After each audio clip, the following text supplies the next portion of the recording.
સિહોરના ઘાંગડી ગામે તળાવમાંથી અજાણ્યા વ્યક્તિનો મૃતદેહ મળી આવ્યો હતો। પોલીસ સહિત તંત્ર બનાવ સ્થળે પહોંચ્યા હતા અને મૃતદેહને તળાવમાંથી બહાર કાઢી પીએમ અર્થે હોસ્પિટલ લઈ જવામાં આવેલ। પોલીસે મૃતકની ઓળખ મેળવવા અંગે તજવીજ હાથ ધરી હતી। આ દરમિયાન મૃતક મુનુપ્રસાદ પાલ અને પરપ્રાંતીય હોવાનું ખુલ્યું હતું। જો કે મૃતદેહ તળાવના પાણીમાં તરતો હોવાની જાણ થતાં લોકોના ટોળા ઉમટ્યા હતા।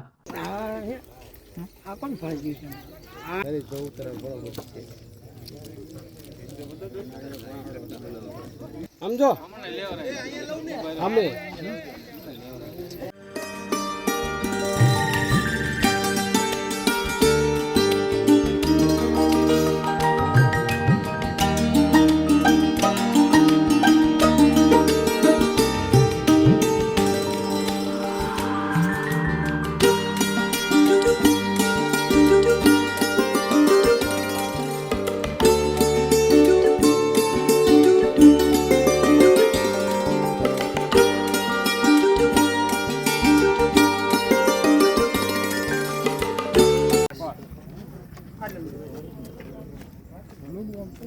બસ ને આંધો આલુ કે ખાલી મોબાઈલ થી મરે ચાલો